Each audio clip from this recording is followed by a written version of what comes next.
What's up, guys? Welcome to Jaden's New Life. I'm Jaden, and I'm an addict. So today I want to talk to you guys about something else that happened to me in the treatment centre I was in. The reason I talk so much about this treatment centre is it absolutely changed my life.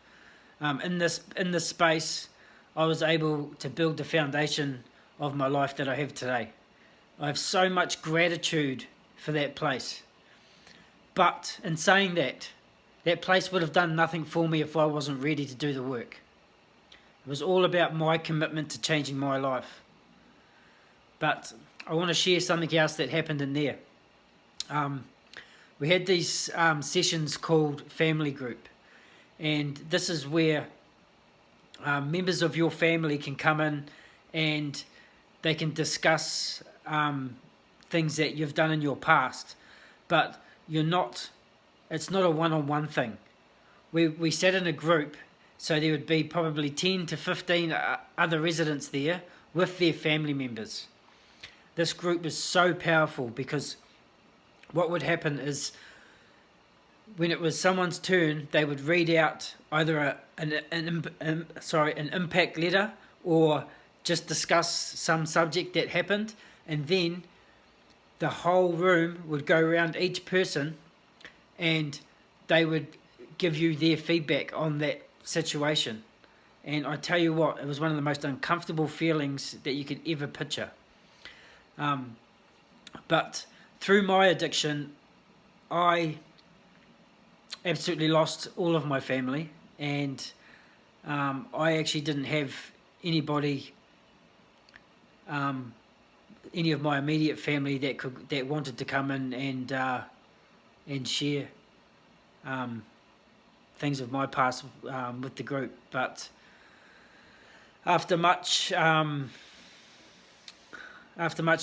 talking to my ex-partner, she finally made a decision to come in and read an impact letter to me, and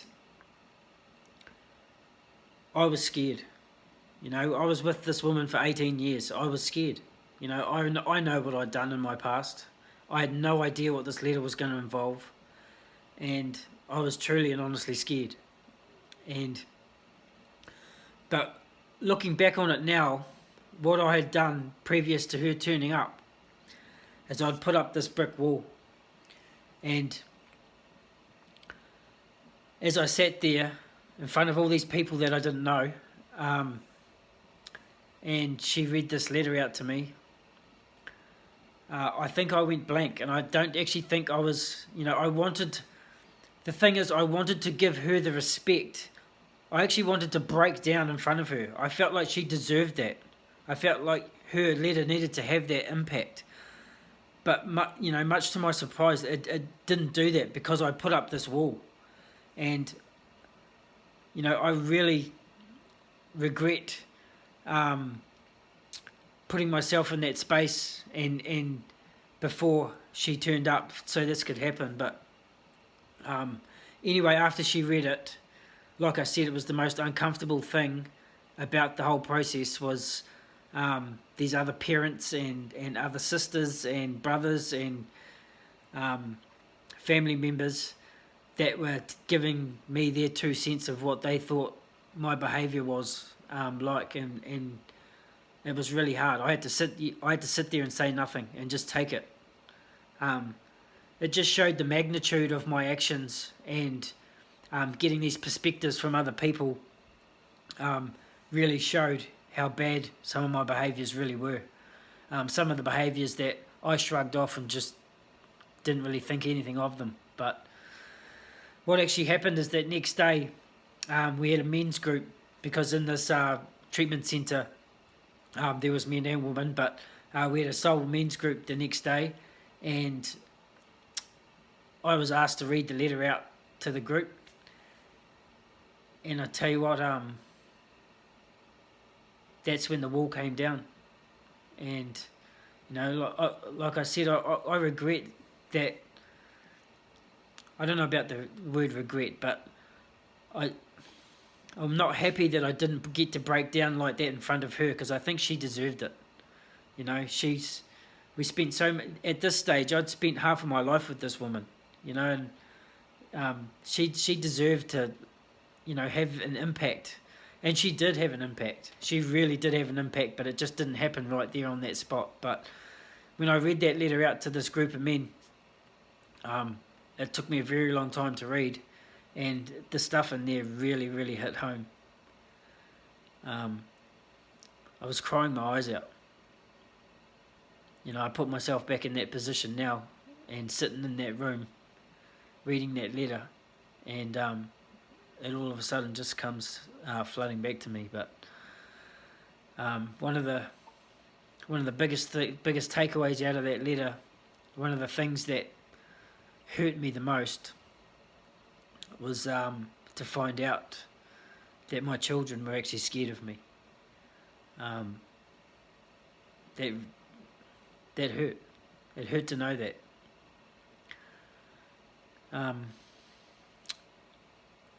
But what a healing process it was. Like I said, I got so much gratitude for that place, and there was reasons why they did all this stuff, and it worked.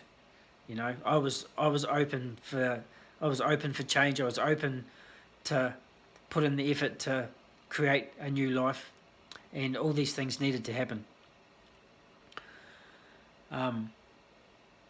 Really, really grateful that today I have an amazing relationship with my children. I love them so much. It's like words can't express how much I love those kids. And I just thought I'd share that with you guys. That's another thing that happened to me while I was in treatment. I spent 5 months there doing intensive work on myself every single day. We had a structured thing. We got up and we had a structured day, and it was pretty much the place got us to be human again. But being in touch with my emotions that I'd suppressed for so many years, and just letting them flow. That healing feeling, after crying my eyes out, I was brought up to not show my emotions. It was a sign of weakness. Today, I believe it takes a man to cry, and it takes a man to admit his mistakes, and it takes a man to make amends. So that is part of the man that I am today, and I'm really, really grateful. But I think I'll just leave it there for today. Thank you all for listening. If you haven't subscribed to my channel, please hit the subscribe button down below, and I will see you all again next week, and hope you have a great week. See ya.